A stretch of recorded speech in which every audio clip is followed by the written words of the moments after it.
l'Évangile éternel sur Radio Bonne Nouvelle. Je veux t'écouter, mon Père.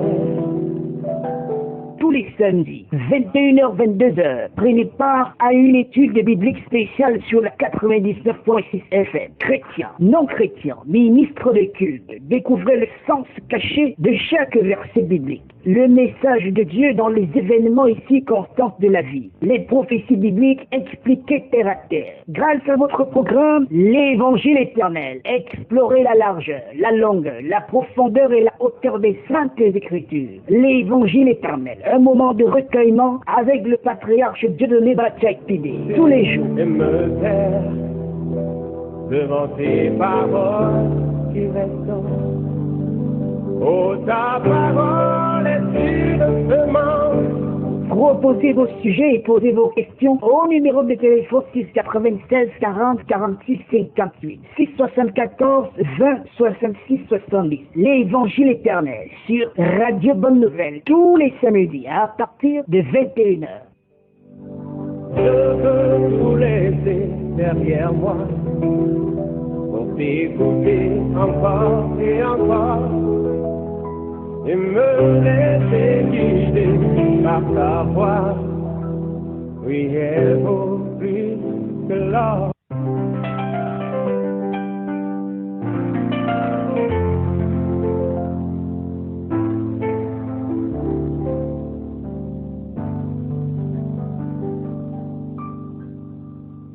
Je veux t'écouter, ô Père.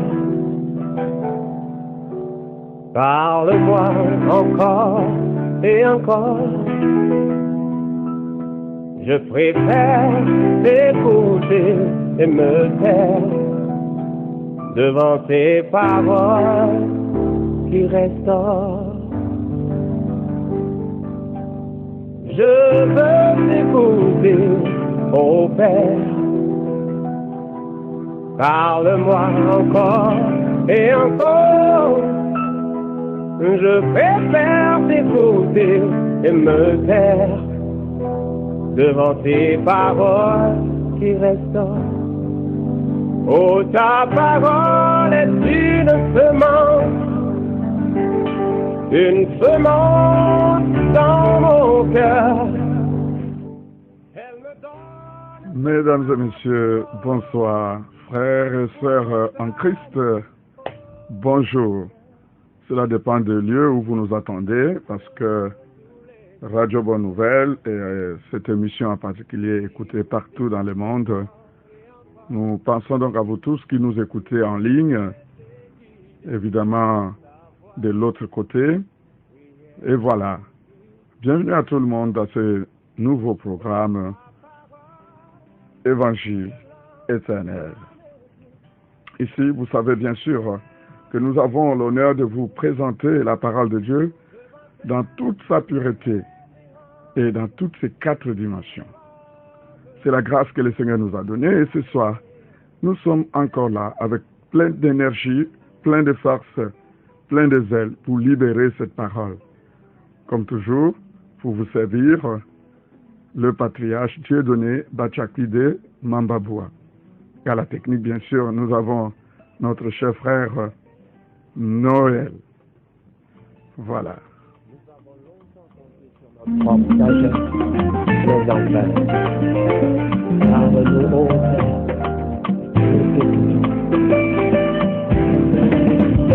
Ta parole vaut plus que l'or.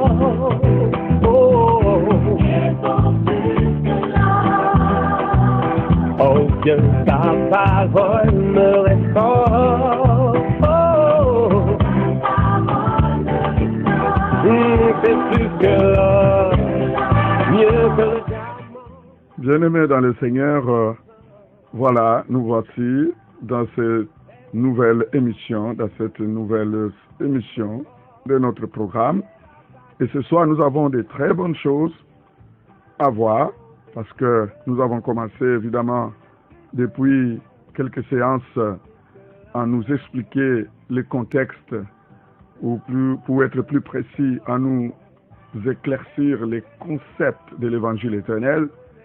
Et cela va nous prendre encore quelques séances avant que nous ne puissions véritablement plonger dans le bain de l'évangile éternel.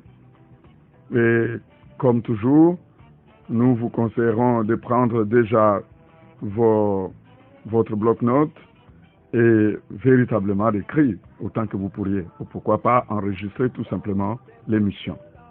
Notre émission est une émission d'enseignement, un programme d'enseignement, et pour cela, vous savez que nous allons devoir enseigner pendant un bon bout de temps, et puis nous vous laisserons l'occasion de poser toutes vos questions et voir, de suggérer, si possible par la grâce de Dieu, des thèmes sur lesquels vous voudriez nous voir intervenir dans les temps à venir. Et deux numéros, si vous voulez, sont là disponibles. Nous avons les 6 96 40 46 58 et le 6 74 20 66 70. Voilà. Le Seigneur vous bénisse abondamment. La fois passée, si vous voulez, nous pouvons résumer, ou les fois passées, nous pouvons résumer que jusque-là, l'évangile éternel est biblique et que l'évangile éternel est une dimension importante de l'évangile qui nous appelle tous. Et que nous soyons serviteurs de Dieu, que nous soyons un saint, un fidèle tout court, que nous soyons même un païen, comme on le dit de façon globale, c'est-à-dire quelqu'un qui n'a pas encore rencontré cette parole, tous nous avons besoin de l'évangile éternel. Parce que la vie éternelle vient de l'évangile éternel. Et nous avons déjà vu que l'évangile éternel vient de le nom même, évangile éternel, vient du fait que Dieu lui-même est éternel. Et nous l'avons vu la fois passée, et nous avons vu également que parce que la parole c'est Dieu, et que la parole c'est l'évangile, donc toutes les caractéristiques de Dieu vont se retrouver dans l'évangile. C'est absolument important. Et nous avons cité dans la Bible un certain nombre de versets qui nous montraient bel et bien que l'évangile éternel est biblique. Et en résumé, pour ce qui est du contenu, nous disions donc que le mot évangile éternel désigne la faculté de la parole de Dieu, de l'unique évangile de Christ, à se retrouver partout à la fois, sous des formes différentes bien sûr, mais tout en restant les mêmes depuis l'éternité jusqu'à l'éternité. Et c'est absolument important parce que nous disions alors que dans ce sens, on peut dire en un mot que l'évangile éternel, c'est quand tout devient évangile. Donc tout ce qui nous entoure est évangile. Tout ce qui nous entoure est un message de Dieu. Et ce message cadre tout à fait avec ce qui est dans la Bible et ça forme un tout qu'on appelle évangile éternel. Pour ainsi dire que l'évangile éternel ne s'arrête pas dans l'Ancien et le Nouveau Testament, ça traverse dans toute la nature et dans ce que nous vivons tous les jours et même dans des choses artificielles que nous créons, que l'homme crée. Tout cela a été programmé par Dieu. C'est Dieu qui a mis toutes ces choses-là au potentiel de l'homme. Et sachez-le très bien, même les appareils les plus récents, le fruit de la technologie la plus récente, eh bien, est un message de Dieu pour l'humanité. Et si nous atteignons cette dimension de l'évangile, alors on dit que nous avons atteint la dimension de l'évangile éternel. Nous n'allons plus y rester longtemps, sauf si on nous y ramène par des questions. Mais aujourd'hui, vous savez très bien que nous avons parlé de l'évangile, évidemment, en tant que tout qui est évangile. Et nous avons aussi dit que l'évangile, par le fait même, est le pourquoi des choses.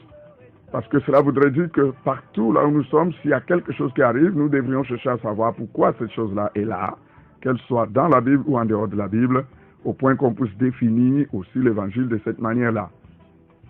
En bref, on peut définir l'évangile éternel comme étant le pourquoi de chaque chose. On peut définir l'évangile éternel comme étant tout devient évangile ou quand tout devient évangile. Voilà. Aujourd'hui, ce que nous essayons de voir, ou que nous allons essayer de voir par la grâce que le Seigneur nous a donnée, c'est les 4 dimensions de la parole. Parce qu'en fait, l'évangile éternel, c'est quand on est à mesure de comprendre ou de concevoir les 4 dimensions de la parole de Dieu. C'est pour ça que vous allez voir que chaque fois que je parle de l'évangile éternel, je veux parler de 4D. 4D pour dire 4 dimensions. Voilà. Et nous commençons par 1 Corinthiens chapitre 14, verset 6, que nous allons lire au nom de Jésus-Christ. Et maintenant, frères, de quelle utilité vous serais-je si je venais à vous parlant en langue et si je ne vous parlais pas par révélation ou par connaissance ou par prophétie ou par doctrine? Voilà ce qui est écrit. Vous savez, nous sommes dans une période où le parler en langue a pris une certaine ascendance et malheureusement, que ce don a été déprécié parce que ce que nous déplorions au début même du réveil est devenu aujourd'hui courant au point que cela vraiment vaut un détour. Donc, il est important pour nous de revenir sur tous les dons spirituels pour les expliquer afin que nous puissions déterminer l'authenticité de chaque don. Parce que c'est de notre responsabilité de veiller à ce que des choses qui se passent, tout ce qui se passe à l'Église soit véritablement biblique et que ce ne soit pas des choses du diable qui infiltrent l'Église ou des choses que des hommes eux-mêmes inventent pour chasser de l'Église ce qui est de Dieu et établir au lieu et place ce qui est de l'homme ou ce qui est du diable. Regardez Paul qui dit « Qu'est-ce que je pourrais avoir comme utilité si je venais à vous et que je parlais en langue? Dites-moi. » Parce qu'en fait, celui qui parle en langue parle à Dieu. Il ne parle pas aux hommes. Non, je ne vous serai d'aucune utilité. Mais ce n'est pas là notre question aujourd'hui. Notre question, c'est maintenant, quand est-ce que je peux vous être utile, dit l'apôtre Paul. Je vous serai utile si je vous parle par révélation, par connaissance, par prophétie et par doctrine. 4 langages. Alors, tout commence par là. Qu'est-ce que Paul veut dire au juste? Qu'est-ce qu'il veut dire quand il dit qu'il doit nous parler par révélation, par connaissance, par prophétie, par doctrine? Je suis certain que nous avons déjà lu ce verset, mais souvent nous y passons avec beaucoup de vitesse et nous ne nous rendions pas compte à ce moment que c'était toute une mine d'or. Ce soir, par la grâce de Dieu, nous allons décortiquer cela et sans tarder, nous prenons un tout petit peu les premiers mots qui ressortent, c'est-à-dire la révélation. Mais je voudrais bien inverser. Vous savez, l'enseignement, c'est aussi cela. On doit chercher, quand nous avons 4 choses devant nous, nous devons chercher les bons bouts. Quels sont les bouts par lesquels nous pourrions commencer pour mieux comprendre? On aurait bien pu commencer par révélation, mais je préfère ici commencer par prophétie. C'est-à-dire par ce qui est plus évident, ce qui est plus facile à voir. Voyez-vous? Et prophétie, c'est plus ou moins simple. Tout le monde peut avoir une idée. Mais nous voulons définir la prophétie en un mot, comme étant l'un des dons spirituels, évidemment, l'un des 9 dons spirituels dont nous allons faire la lecture tout de suite là, dans 1 Corinthiens chapitre 12, versets 7 à 12. Mais déjà, on peut voir que la prophétie, c'est tout simplement l'une des dons de révélation par lesquels le Seigneur révèle le mystère futur de Christ. Prophétiser, c'est prédire, c'est dire ce qui n'est pas encore arrivé. C'est plus simple de tous ces 4 langages que nous avons. Mais avant d'aller loin, comme je l'ai dit, essayons de lire un peu 1 Corinthiens 12, versets 7 à 12, et nous verrons qu'il y a plusieurs dons. Il y a évidemment 9 dons spirituels spontanés. J'ajoute bien les mots spontanés pour dire qu'il n'y a pas que 9 dons spirituels. Il y a plusieurs dons spirituels, il y a même des dons naturels, mais parmi les dons spirituels, il y en a 9 que nous appelons généralement 9 dons spirituels spontanés. Et pourquoi spontanés? Parce que ce sont des dons qui opèrent par l'esprit, c'est-à-dire qui ne dépendent pas de l'homme. C'est l'esprit qui les déclenche et c'est l'esprit qui les suspend. Voilà, un peu en résumé. Et nous lisons donc au nom de Jésus-Christ. Or, à chacun, la manifestation de l'esprit est donnée pour l'utilité commune. En effet, à l'un est donné par l'esprit une parole de sagesse, à un autre une parole de connaissance, selon le même esprit, à un autre la foi, par le même esprit. À un autre, un don de guérison par le même esprit. À un autre, le don d'opérer des miracles. À un autre, la prophétie. À un autre, le discernement des esprits. À un autre, la diversité des langues. À un autre, l'interprétation des langues. Voyez-vous, on nous cite là plusieurs dons, 9 au total. Mais de tous les 9 dons que nous connaissons généralement, il y a ce qu'on appelle, parce que c'est catégorisé, et je préfère ici nous parler seulement des dons de révélation, parce qu'il y a aussi des dons de puissance. Mais ici, je m'arrête sur les dons de révélation. Il y a ici des dons par lesquels le Seigneur nous révèle des choses.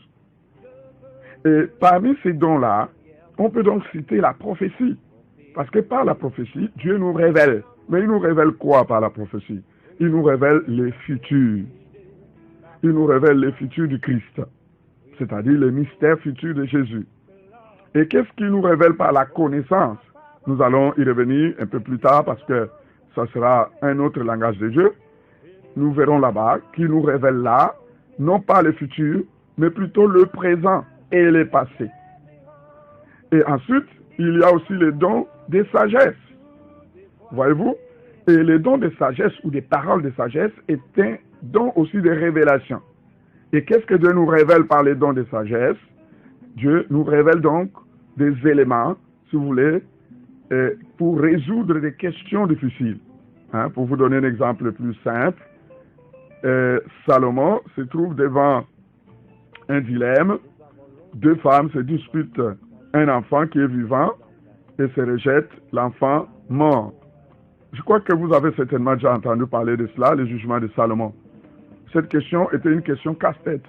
Et si c'était aujourd'hui, ça prendrait des jours, voire des mois, parce que ça exigerait qu'on puisse faire des tests d'ADN avant de trouver la solution. Mais à l'époque de Salomon, il n'y avait ni de tests de paternité classiques, il n'y avait ni de tests, si vous voulez, d'ADN, et donc c'était une question que personne ne pouvait trancher. Et qu'est-ce que Dieu fait? Instantanément, Dieu lui donne la clé de voûte, la clé de la chose, la solution au problème. Et subitement, il lui dit, donnez-moi une épée, on va trancher l'enfant vivant en 2 et on va donner une partie aux 2 femmes, à chacune des 2 femmes. Et ensuite, voilà, comme ça, il n'y aurait plus rien à discuter. Et naturellement, la mère de l'enfant dit non. Seigneur, si il en est ainsi, donnez alors l'enfant à celle-là. Et subitement, la sorcière, pour utiliser les termes que nous utilisons souvent, la sorcière crie non, il faut qu'on coupe l'enfant. Non, on ne va pas laisser. Je suis déjà fatigué avec cet enfant, on doit couper l'enfant. La mère de l'enfant insiste, non, donnez lui-même l'enfant. Je préfère voir mon enfant vivant que mort. Et voilà, rapidement, tout le monde, c'était évident. Tout le monde pouvait voir que la mère de l'enfant, c'est celle qui voulait que l'enfant vive. Et que celle qui réclamait qu'on découpe l'enfant était certainement la mauvaise. Vous voyez? Alors ça, on appelle ça une parole de sagesse. C'est une parole qui intervient, une révélation qui intervient pour régler une question difficile. Alors, vous voyez que ce soit prophétie, que ce soit parole de connaissance, que ce soit parole de sagesse, ce sont des révélations. On peut même ajouter encore le discernement des esprits. Donc, parmi les 9 dons spirituels, il y a des dons dits des révélations. Et ces dons de révélation sont très importants. Mais ici, ce qui nous intéresse pour le moment, c'était la prophétie. Et la prophétie, je répète, qu'est-ce que c'est? C'est annoncer ce qui doit arriver. Voilà, c'est très simple. Et tout le monde peut donc facilement assimiler cela. Et dans la Bible, on a plusieurs prophètes, évidemment, qui nous ont annoncé tout sur Christ et même sur le monde, sur notre temps. C'est nous qui avons des difficultés à comprendre seulement. Mais la prophétie est là. Dieu a déjà, depuis des temps anciens, révélé tout ce qui nous concerne jusqu'à la fin du monde, jusqu'à entrer même à déboucher à l'éternité. Donc on peut citer la venue de Christ elle-même, la dispersion d'Israël, le millénium, la grande tribulation, l'enlèvement même de l'Église. Voyez-vous, tout est déjà révélé d'avance. C'est ce qu'on appelle la prophétie. Donc on annonce d'avance ce qui va arriver. Et la prophétie peut aller beaucoup trop loin. Si vous remarquez que c'est depuis Abraham, c'est depuis, si vous voulez bien, Moïse, que nous avons les Écritures, et que ces Écritures parlaient déjà des temps de Jésus, qui allait venir plus de 1500 ans après, et qui parlait même déjà de notre temps en nous ici, qui allait venir plus de 2000 ans encore plus tard. Ça veut dire on est dans les 3500 ans. Ça, c'est magnifique. C'est la puissance de Dieu. Mais je voudrais noter une chose, faire noter une chose sur la prophétie, c'est qu'il ne faut pas confondre le don de prophétie et le ministère de prophétie. Comme malheureusement, on les confond. Souvent, dès qu'une personne voit quelque chose, une chose ou qui annonce quelque chose qui arrive, c'est un prophète, et qui dit prophète dit ministre prophète. Oh, malheureusement, la Bible dit mon peuple périt faute de connaissance. Le ministère de prophétie, c'est une autre chose. Le don de prophétie tout court, c'est une autre chose. Le don, c'est quoi? C'est une faculté, une capacité. Mais le ministère, c'est une fonction. Ça fait deux choses différentes, bien-aimés. Dans une autre occasion, on reviendra pour parler en profondeur de cette distinction entre les ministères et les dons, malheureusement qui font problème aujourd'hui dans l'Église, où on voit pulluler des prophètes et des prophètes, et qui tous pensent être des ministres prophètes, alors que pour la plupart, c'est en réalité des frères prophètes, et non pas des ministres prophètes. C'est important pour nous de savoir ces choses-là, par la grâce de Dieu. Donc, en un mot, la prophétie, voilà, c'est l'annonce ou c'est prédire d'avance, ou c'est dire d'avance ou prédire les mystères du Christ. Bien, il y a un autre langage de Dieu, comme il a dit, parce que l'apôtre nous a dit 4 choses. Il a dit, si je ne vous parle pas par révélation, par connaissance, par prophétie et par doctrine, à quoi pourrais-je vous être utile? Et nous avons un peu inversé, pour commencer par le plus évident. Nous avons parlé de la prophétie qui est facile, tout le monde peut voir cela. Prophétiser, c'est annoncer ce qui doit arriver. Donc Paul, il veut dire qu'un prédicateur peut parler par prophétie. Voilà une des dimensions de la parole de Dieu. Je veux ici d'abord dire un des langages de Dieu, ou une des façons de parler de Dieu. C'est important. Maintenant, voyons un autre langage de Dieu, ou une autre façon de parler de Dieu, que nous pouvons aussi comprendre plus ou moins facilement. Après la prophétie, c'est la connaissance. Pourquoi je dis la connaissance? Parce que nous avions déjà énuméré les dons spirituels que nous avons annoncés, et même j'ai pu expliquer que c'est parmi ces dons qu'on retrouve ces éléments que Paul nous parle, ou que Paul nous relève ici. Il parle de la connaissance, parce qu'il dit aussi, si je ne vous parle pas par connaissance, c'est quoi une connaissance? De façon globale, une connaissance, c'est une information. Voyez-vous? Une information, mais qui nous permet de comprendre quelque chose, ou de comprendre quelqu'un. Parce qu'on peut comprendre quelque chose ou quelqu'un que par des informations. Si vous n'avez pas d'informations sur la chose, si vous n'avez pas d'informations sur la personne, vous ne pouvez pas la connaître. Et vous savez que notre personne ici, c'est Christ, c'est Dieu. Donc, nous avons besoin d'informations sur Dieu. Et plus nous avons d'informations, donc on dit, plus nous connaissons Dieu. OK? Mais globalement, le mode d'acquisition des connaissances, voyez-vous, ou le mode ordinaire d'acquisition des connaissances, c'est l'apprentissage ou l'enseignement. Pour s'informer, pour apprendre, je veux dire pour s'informer, il faut apprendre. Donc on doit apprendre de quelqu'un, on doit être enseigné. Voilà le mode ordinaire de l'enseignement. Mais il faut noter ici que l'enseignement, je veux dire la connaissance, il y a une nuance entre connaissance et information tout court. Parce que la connaissance est une information active, une connaissance qui est en nous et qui nous permet de faire une certaine analyse, c'est-à-dire qui nous permet de comprendre une situation, de comprendre quelqu'un, de comprendre des choses. Tandis que l'information tout court peut ne pas être active. Ça veut dire, ça peut être une information qui est dans un livre, sur un CD ou sur Internet, voyez-vous. Aujourd'hui, il y a tellement d'informations. Mais il y a de moins en moins de connaissances. C'est étonnant. Parce que l'information, elle est là, mais elle n'est pas, donc, elle n'est pas acquise. Les gens ne cherchent pas à s'informer. Pourtant, nous avons donc, sur Internet, toutes sortes de bibliothèques. Quelqu'un pourrait s'informer sur tout, voyez-vous. Mais est-ce que nous avons du temps pour nous informer? Et la plupart des fois, même quand les gens vont en ligne, il va sur Internet, c'est pour aller sur des réseaux sociaux, pour voir des images inutiles, pour se distraire, plutôt que pour s'informer. Alors qu'aujourd'hui, nous pourrions bien nous informer. C'est là la différence entre connaissance et information. Parce que vous avez la connaissance, elle est active. Elle est l'information qui est active déjà en vous, tandis que l'information tout court, elle est là, et voilà, elle peut ne pas du tout être active, elle est dans un livre, et donc elle est inutilisable. Voilà. Et c'est important de voir toutes ces nuances-là. Mais maintenant, la connaissance en tant que don. Voilà. Qu'est-ce que c'est? Je crois que je l'avais déjà dit, je répète seulement. Il s'agit ici d'un don spontané, c'est-à-dire que automatiquement, sans pour autant être informé par un homme, on reçoit de Dieu directement une connaissance qui nous fait comprendre une certaine, voyez-vous, un certain domaine ou un certain nombre d'aspects de Christ. Donc, une connaissance instantanée reçue de Dieu par révélation. Voilà, c'est ce qu'on appelle la parole de connaissance. Et c'est important de nuancer ou de différencier la parole de connaissance et la prophétie. La prophétie nous révèle toujours Christ, ou nous révèle le mystère du Christ, mais le mystère futur du Christ. Mais maintenant, la connaissance nous révèle aussi Christ. Mais nous révèle quoi de Christ? Ça nous révèle le mystère présent et le mystère passé du Christ. Voilà la différence entre parole de connaissance et prophétie. C'est aussi important parce qu'aujourd'hui, vous allez voir, généralement, quelqu'un qui vient à l'église, qui dit, voilà, je vois telle chose, je vois que tu as été toujours maladif, je vois que tu as perdu beaucoup d'argent, je vois telle chose qui s'est passée dans ta vie.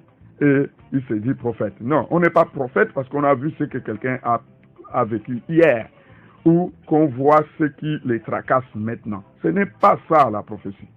Ça, c'est la parole de connaissance. La différence entre la parole de connaissance et la prophétie, c'est que la prophétie révèle ce qui viendra demain, tandis que la connaissance ou la parole de connaissance va révéler ce qui est là aujourd'hui ou ce qui est déjà passé.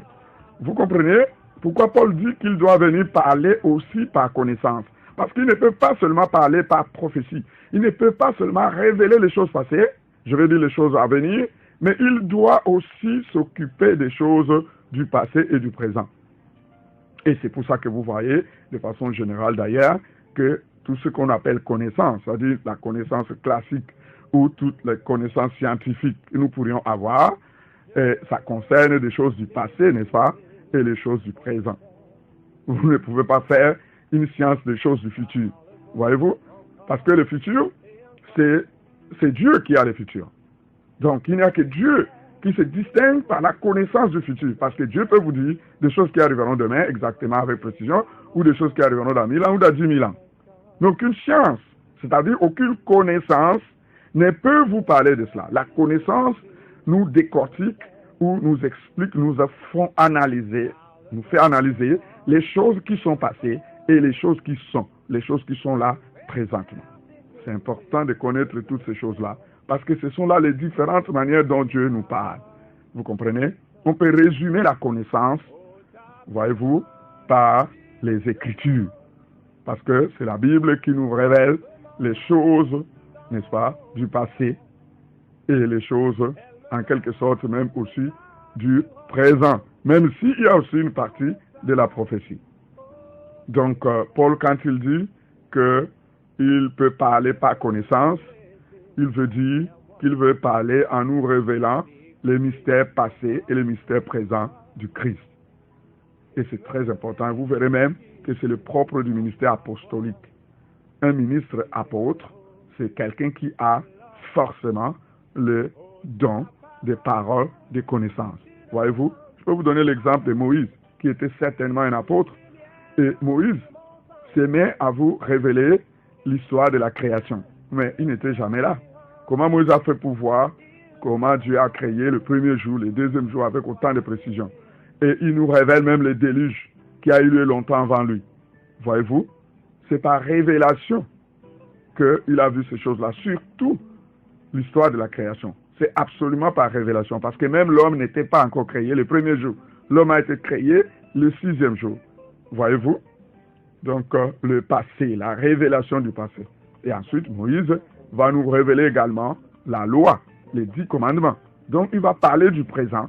Il va révéler comment Israël doit vivre les temps qu'on appelle le temps de la loi. Voilà le travail apostolique de Moïse. On peut aussi citer les apôtres, on peut citer le Seigneur lui-même.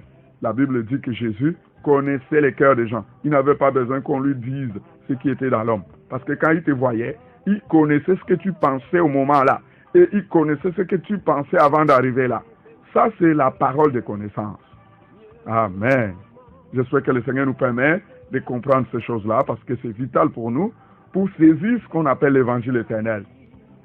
Troisième chose, troisième langage de Dieu, c'est la doctrine. Parce que Paul nous a dit que vous serez, en quoi pourrais-je vous être utile si je ne vous parle pas prophétie, si je ne vous parle pas connaissance, les 2 choses que nous avons déjà expliquées, et il ajoute, si je ne vous parle pas doctrine.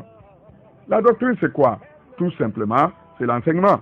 C'est l'ensemble des principes ou des dogmes propres à une religion ou à une doctrine. Voyez-vous, parler par doctrine, c'est parler de manière à établir des principes standards ou des principes structurels sur lesquels l'Église est basée. C'est-à-dire, vous définissez l'Église telle qu'elle est, telle qu'elle doit être. Voilà. Ça, c'est la doctrine. C'est-à-dire, Paul veut dire que s'il veut être utile, il doit révéler, il doit parler de manière à révéler le mystère futur du Christ. Il doit parler de manière à nous révéler le passé du Christ et le présent du Christ. Et il doit parler de manière à nous révéler les standards de l'Église, à nous révéler les standards structurels de l'Église, les standards, je veux dire les principes structurels de l'Église ou les principes standards de l'Église. Comment l'Église doit vivre, comment l'Église doit être. Voilà. Vous voyez, ça devient de plus en plus facile si nous commençons comme nous avions commencé. Ça, c'est le troisième langage de Dieu. Maintenant, le quatrième langage de Dieu, c'est la révélation. Et vous allez comprendre pourquoi j'ai inversé. Parce que si nous avions commencé par révélation, nous allions buter. Qu'est-ce qui est révélation? Vous savez très bien que c'est un mot qui a un champ lexical biblique qu'on pourrait qualifier d'infini, tout simplement. Parce que dans la Bible, tout est révélation. Voyez-vous? Et même les 3 langages que nous venions déjà d'étudier, commençant par la prophétie, c'est une révélation. Parlant de la connaissance, c'est une révélation. Même la doctrine, pour établir la doctrine, c'est par révélation que ça se fait. Vous comprenez que la Bible est un livre très complexe que nous devons aborder avec beaucoup de sérieux, surtout beaucoup de patience et beaucoup d'amour, beaucoup de soumission à l'Esprit pour qu'il nous guide lui-même afin que nous comprenions. Qu'est-ce qu'il veut dire par parler par révélation ici? Nous devons situer ça dans le contexte, c'est-à-dire en relation avec les 3 éléments, les 3 différents langages déjà établis. Par conséquent, en éliminant les autres éléments, ça va nous pousser à parler de la révélation dans un sens précis. Déjà, révélation, c'est Réma. Et là encore, je vais dire quelque chose sur le Réma et le Logos, parce qu'il y a un tout petit peu de mélange chaque fois. Alors, le Réma, c'est un mot, évidemment, qui vient ou qui dérive du grec, mais qui signifie ou qui désigne, si vous voulez, le sens du discours. C'est-à-dire le sujet matière, ce dont on parle. Alors que le Logos parle du discours lui-même. Donc, le discours, c'est si vous voulez, le discours lui-même, c'est le Logos. Et le Réma, c'est l'essence du discours. Pour vous donner un exemple, qu'est-ce qu'on peut dire? On peut dire, par exemple, Jésus qui nous explique ou qui nous parle d'une parabole. Quand Jésus annonce une parabole, il dit un homme est sorti, il est allé s'aimer, la parabole du semeur. Voyez-vous? Alors, la parabole elle-même, c'est un logos. Voyez-vous? C'est un discours. Mais quand vous lisez ce discours-là, vous ne comprenez pas. Il vous faut un peu plus. Il vous faut comprendre, mais qu'est-ce qu'il veut dire par là? C'est quoi ça? La sémence, c'est quoi? L'agriculteur ou le semeur, là, c'est qui? C'est quoi? Mais qu'est-ce qu'il veut nous dire au juste? Voyez-vous? Maintenant, c'est posant cette question-là on va jusqu'à comprendre le pourquoi. Et lui-même viendra nous expliquer le sens du discours et il nous dira que la sémence, c'est la parole de Dieu, que le sémeur, c'est le Fils de l'homme lui-même, c'est-à-dire Jésus, et même par extension, c'est tout gagneur d'âme ou tout sémeur, tout celui qui annonce la parole de Dieu. Et il commence à nous expliquer les différentes sortes de sols pour dire que tel sol signifie telle chose et telle chose. Voyez-vous maintenant, c'est ça la différence entre le logos et le réma. Mais cette différence ne suffit toujours pas à nous aider à comprendre ce que veut dire révélation ici. Voyez-vous, ça suffit au moins à écarter une des choses, une des trois, si vous voulez bien, un des trois langages que nous avons déjà étudiés. Par exemple, la connaissance. Pour la simple raison que par connaissance, nous avons parlé des Écritures, c'est-à-dire de la parole écrite, que nous devrions ici comparer plutôt au logos. Parce que le réma, c'est l'essence même des Écritures. Ok, ça veut dire que au moins ça nous écarte la connaissance, mais on reste avec la doctrine qui est aussi une forme d'interprétation, qui est aussi une forme de recherche de sens, parce qu'on ne peut pas établir une doctrine sans retrouver les sens précis, n'est-ce pas, de la parole ou des Écritures. Et de la même manière, on ne peut pas prophétiser sans retrouver l'essence des choses. Donc prophétiser nous révèle l'essence aussi des choses. Voilà. Alors, allons un peu plus loin. Vous comprendrez qu'en réalité, connaître Dieu, il y a connaître et connaître. C'est-à-dire que dans la connaissance, il y a une connaissance qui s'arrête au niveau intellectuel.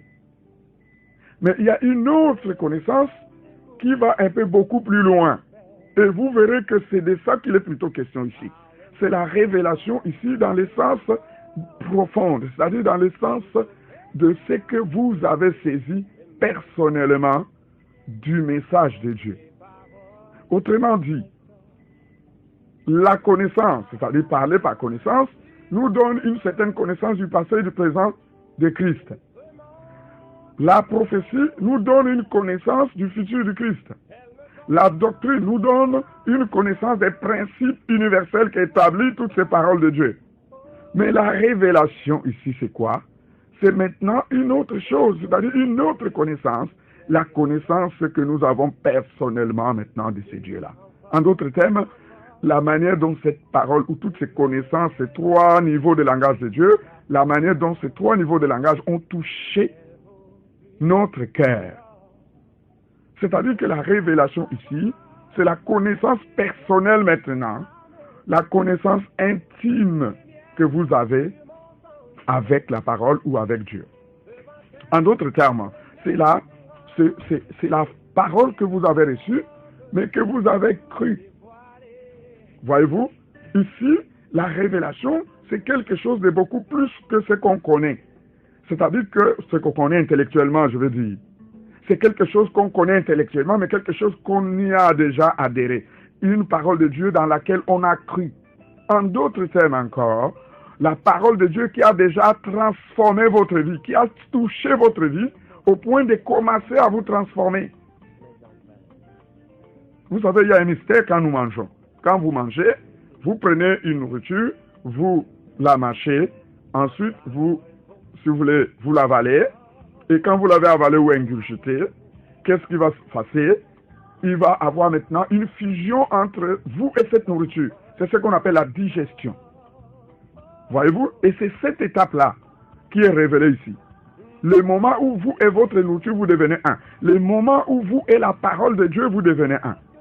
Si je veux dire simple, parce que vous savez, ce sont des choses assez complexes, nous allons nous arrêter là ce soir. Et évidemment, nous allons ouvrir la balle pour que vous puissiez poser des questions s'il y en a, afin que nous voyions comment ou sur quoi nous pouvons revenir. Quand vous recevez la parole de Dieu, il y a une étape où vous la pensez encore. Mais il y a une autre étape qui vient après, celle où vous et cette parole, vous devenez une. Et c'est là qu'on appelle la révélation. C'est-à-dire, c'est la connaissance personnelle et intime de la parole. C'est la parole qui vous a touché le cœur, la parole qui vous a transformé, la parole qui a changé votre vie, la parole qui déjà vous a transformé. Voyez-vous? En bref, par révélation, quand Paul dit parler par révélation, c'est dire quoi? C'est quand vous parlez ou vous partagez avec les autres ce qui vous a touché personnellement, ce qui vous a transformé votre vie. Parce qu'il y a beaucoup de paroles dans la Bible. Vous pourriez enseigner des dizaines et des dizaines de choses, ou des millions même de choses, mais des choses que vous ne vivez pas. C'est possible. Par exemple, nous pouvons prendre un homme qui n'est pas marié, mais qui enseignerait sur le mariage. C'est faisable. Vous voyez, Paul, il nous enseigne le mariage dans la Bible, mais il n'a jamais expérimenté le mariage. Voilà. Mais il y a ici une parole que vous avez expérimentée, que vous vivez, qui fait partie de vous. Quand vous arrivez à partager cette parole avec quelqu'un, là, vous parlez par révélation. C'est de ça que Paul est en train de parler ici.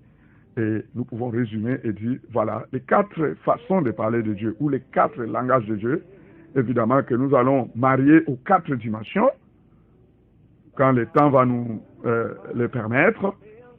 Eh bien, ces 4 langages sont tels que Dieu, il nous parle, il parle d'une manière à révéler le futur, il parle de manière à révéler le passé et le présent, il parle de manière à établir des principes qui vont gouverner, qui vont régir notre vie ou qui vont régir l'Église. Et évidemment, il peut parler, parce que quand nous parlons de Dieu ici, nous parlons de l'homme, de Dieu qui nous parle, parce que Dieu nous parle par ses serviteurs. Alors l'homme de Dieu peut aussi parler par révélation, c'est-à-dire en vous parlant des éléments ou des choses qu'il a déjà vécu, qui ont transformé sa vie et qu'il partage avec vous. Alléluia. Voilà les 4 langages de Dieu. Nous sommes en train d'avancer et d'aller déjà vers la fin de ce programme. C'est pour ça que nous voudrions laisser un peu plus de temps aujourd'hui, si possible, à nos auditeurs, voilà, et auditrices, pour pouvoir poser des questions, si questions il y a, voilà, ou intervenir d'une manière ou d'une autre, voilà, selon que l'Esprit pourrait vous les donner. L'antenne vous est déjà donnée, vous êtes libre d'intervenir. Je rappelle les numéros, c'est au 6 96 40 46 58, et l'autre numéro, c'est le 6 74 20 66 70. Voilà, vous pouvez aussi écrire un message, c'est possible, et nous pourrions le lire. Voilà, si cela peut être édifiant ou si c'est pour poser une question, pour apprendre quelque chose, vous pouvez m'écrire aussi par WhatsApp, surtout le premier numéro, parce que nous avons les 6 96 40 48 50 46 58. Donc ce numéro-là a aussi WhatsApp. Et donc vous pouvez écrire aussi par WhatsApp. Nous pourrions aussi lire votre question ou votre intervention selon la grâce que le Seigneur va nous accorder. Voilà. Nous sommes à votre écoute. Et donc, en attendant, nous allons annoncer que ces 4 dimensions, je veux dire ces 4 langages de Dieu, vont se marier à 4 dimensions de la parole de Dieu, vont déterminer 4 dimensions de la parole de Dieu. Nous pourrons déjà les lire. Et là, je prends ici Éphésiens 4, plutôt Éphésiens 3, versets 14 à 18. Éphésiens 3, 14 à 18. Je lis au nom de Jésus. À cause de cela, je fléchis les genoux devant le Père, duquel tire son nom toute famille dans les cieux et sur la terre, afin qu'il vous donne, selon la richesse de sa gloire, d'être puissamment fortifié par son esprit dans l'homme intérieur, en sorte que Christ habite dans vos cœurs par la foi, afin qu'étant enraciné et fondé dans l'amour, vous puissiez comprendre avec tous les saints quelle est la largeur, la longueur, la profondeur et la hauteur. Nous arrêtons juste là. Parce que ce qui nous importe, c'est de faire la relation un peu entre les 4 langages que nous avons déjà étudiés et les 4 dimensions. Parce que ici, on va nous présenter la parole de Dieu comme une figure qui a 4 dimensions, qui s'étudie en 4 dimensions.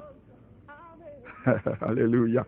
C'est pour ça que je dis souvent que la parole de Dieu est une science beaucoup plus complexe que n'importe quelle science qui existe sur la terre. Il n'y a aucune science qui a 4 dimensions. Aucune. Toutes les sciences que nous avons pourraient avoir au trop 3 dimensions. Mais ici, nous avons 4 dimensions. La parole de Dieu est une figure très complexe. Et si vous ne l'étudiez pas en 4 dimensions, vous pouvez être sûr que vous êtes encore loin du compte.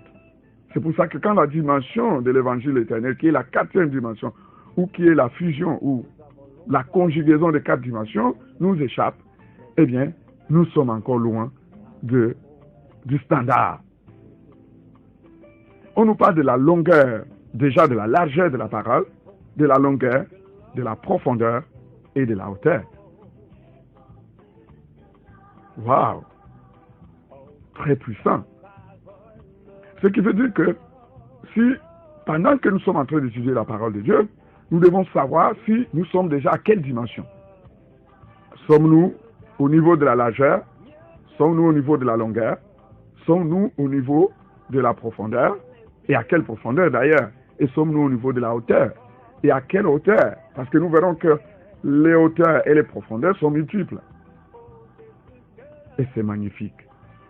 Et le Seigneur nous fera grâce d'aller en profondeur et de faire l'analyse de manière à comparer avec les différents langages que nous avons étudiés.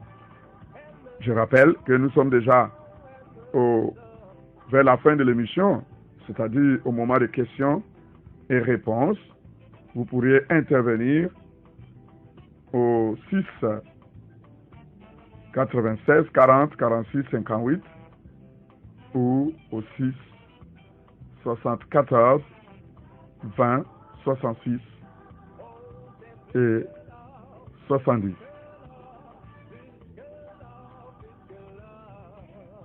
Bien, les temps que nous recevions vos interventions, soit des questions, disions-nous, soit aussi juste un mot que vous pourriez dire et qui pourrait encourager quelqu'un ou qui pourrait exprimer ce que vous ressentez de ce que nous avons vu. Nous savons que nous parlons des choses aussi très complexes, mais c'est le temps pour l'Église d'entrer dans cette dimension parce que, comme Paul disait aux frères hébreux, il y a bien longtemps que vous seriez des maîtres, mais vous en êtes encore au lait. Nous n'allons pas toujours rester au lait toute notre vie. Le Seigneur est un pédagogue. Il nous fait passer par des chemins. Il y a un temps pour chaque chose. Il y a un temps pour être enfant et il y a un temps pour commencer à grandir.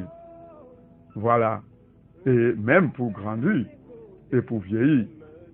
Et l'apôtre disait, quand j'étais enfant, je parlais comme un enfant, j'agissais comme un enfant, je pensais comme un enfant. Mais quand j'ai grandi, j'ai fait disparaître ce qui est de l'enfance. Je suis entré dans la dimension de l'ancien. Et c'est à quoi l'Église est appelée naturellement à accéder. Nous ne pouvons pas demeurer éternellement dans les premières dimensions ou dans la première dimension de la parole de Dieu. Non, nous devons grandir. Il est temps, bien-aimés, pour les uns et les autres, et surtout pour nous, serviteurs de Dieu, d'atteindre la 4e dimension de la parole de Dieu. Et de ne plus parler sans tenir compte des dimensions de la parole, afin que le peuple soit nourri de façon consistante et que nous puissions faire face aux défis de l'heure. Parce que nous sommes envahis de toutes sortes de fausses doctrines. Et généralement, vous allez comprendre, quand nous allons prendre des exemples clairs et simples, quand nous allons entrer de plein pied dans l'évangile éternel et dans comment s'articulent les 4 dimensions, vous verrez que certaines doctrines qui ont été présentées comme des doctrines très complexes ne le sont pas en réalité. Parce qu'une doctrine peut devenir très complexe si on veut l'expliquer en une dimension, alors que c'est facile si nous la conjuguons en 4 dimensions, si nous la scannons en 4 dimensions, nous voyons rapidement les bouts, si vous voulez, les tenants et les aboutissants. Et voilà, le trou est joué et l'ennemi est écarté. Parce que la seule chose qui peut nous permettre d'écraser les diables, c'est la précision. Le manque de précision dans la doctrine est un problème. Vous avez vu comment le Seigneur a été combattu par les diables. Pendant 40 jours dans le désert, il a cuisiné de toutes les manières et il a échoué. L'analyse de ce texte ou de cette tentation nous montre que c'est la précision, c'est l'exactitude de la parole qui a sauvé Jésus. L'ennemi s'était trompé, il se croyait devant Adam, évidemment, qui pouvait connaître la parole et s'amuser avec. Mais Christ, c'est le second Adam, le véritable Adam. C'est la parole elle-même faite chair. Et là, il n'avait aucune chance, le diable n'avait aucune chance, il ne le savait pas. Il a mené des à peu près. Par exemple, il dit, jette-toi. Après l'avoir élevé au-dessus du temple, jette-toi, car il est écrit, j'enverrai mes anges, ils te protégeront, et tes pieds ne heurteront pas contre une pierre. Et je peux vous dire que quand vous allez dans le psaume 90, vous allez lire, et vous trouverez que c'est vrai, que le Seigneur a annoncé cela. Mais une seule chose manque, un détail près. Dieu n'a jamais dit, jette-toi toi-même.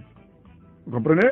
C'est pour ça que Jésus, après avoir remarqué la nuance, remarqué l'élément qui infeste, qui pirate la parole de Dieu, il l'enlève en faisant appel à un autre verset dans Deutéronome qui dit, tu ne tenteras pas l'Éternel ton Dieu. Oui, si toi, diable, tu me jettes ou tu me pousses, sois sûr que Psaume 90 va s'accomplir à ce qui me concerne. Et les anges viendront me protéger. Mais ces versets n'intègrent pas la dimension de la tentation. Moi, je ne peux pas tenter Dieu en me jetant moi-même. Parce que ce n'est pas écrit comme ça. Nous devons connaître exactement la parole. Et pour cela, nous avons besoin d'un scan en 4 dimensions. Voilà, nous rappelons toujours à tout le monde que vous pouvez nous joindre. Posez votre question, évidemment, dans les 6 96 40 46 58 ou dans les 6 74 20 66 et 70. Par la grâce de Dieu, nous tendons vers la fin de notre mission. La fois prochaine, évidemment, nous allons nous appesantir sur les rapports ou les relations qu'il y a entre les 4 dimensions de la parole de Dieu et les 4 langages de Dieu que nous avons vus aujourd'hui, à savoir la prophétie, la connaissance, la doctrine et évidemment le dernier qui est la révélation. Ces 4 langages de Dieu sont importants pour nous, mais encore faut-il maintenant pour nous lier ces 4 langages aux 4 dimensions, parce qu'en fait ils sont équivalents afin de dégager la manière dont nous allons désormais essayer de commencer à travailler chaque texte de la Bible en 4 dimensions, et vous verrez la magie de Dieu, si on peut le dire en ces termes-là. Parce que chaque écriture désormais, et chaque titre de la Bible, je veux dire chaque histoire de la Bible, nous allons essayer de parcourir cela. Évidemment, nous verrons aussi, selon les propositions que vous allez faire, parce que chacun pourrait choisir un texte de la Bible et nous dire, scannez-nous un peu cette étude, ou plutôt cette histoire de la Bible en 4D, en 4 dimensions, élever cela au niveau de l'évangile éternel, et que nous voyons quel est le message de Dieu qui est caché. Il y a une anecdote. Les psaumes, par exemple, vous savez, dans les Tanakh, c'est-à-dire dans la Bible hébraïque, n'est-ce pas? Les livres sont groupés, et sont groupés tels que il y a évidemment la Torah, qui sont les 5 livres de Moïse. Ensuite, il y a les prophètes, voyez-vous, et ensuite il y a les histoires, donc l'historique, évidemment avec des nuances, les livres poétiques et consorts. Et j'ai parlé avec un juif qui aime évidemment beaucoup la loi de Moïse, vous le savez, et pendant qu'on travaillait, je lui parlais des psaumes, et je lui disais que tous les psaumes est une prophétie. Et ça a créé une grande discussion parce qu'il ne pouvait pas comprendre pourquoi je puis dire que les psaumes sont une prophétie.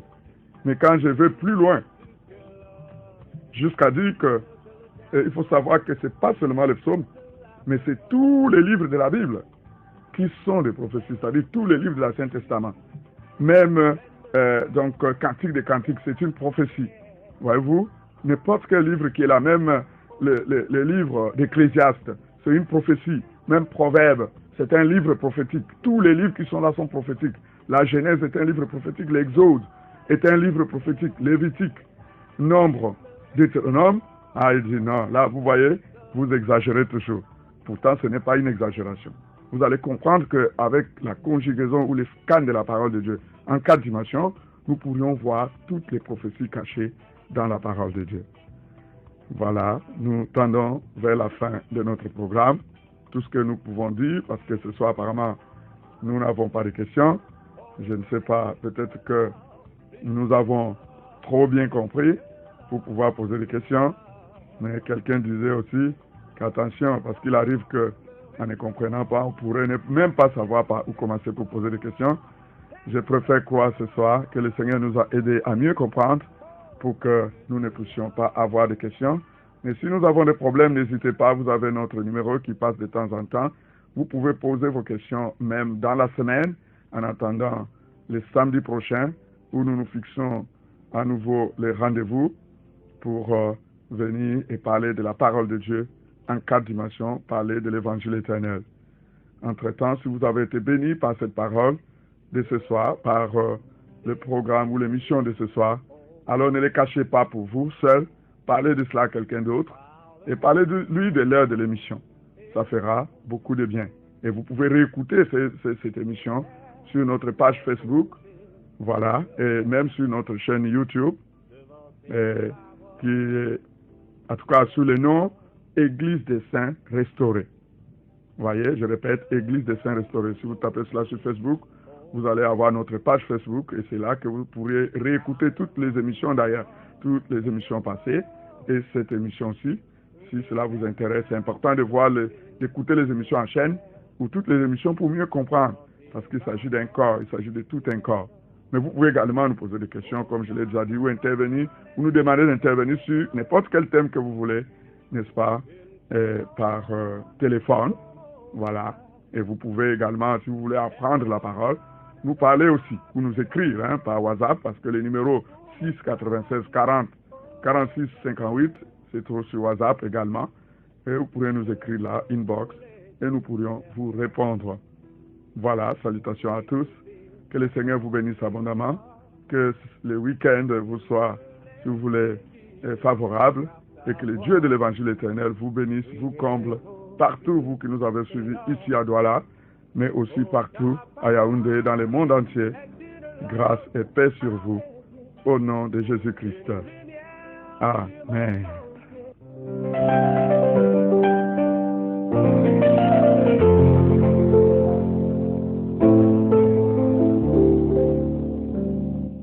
L'Évangile éternel sur Radio Bonne Nouvelle. Je veux t'écouter, mon Père.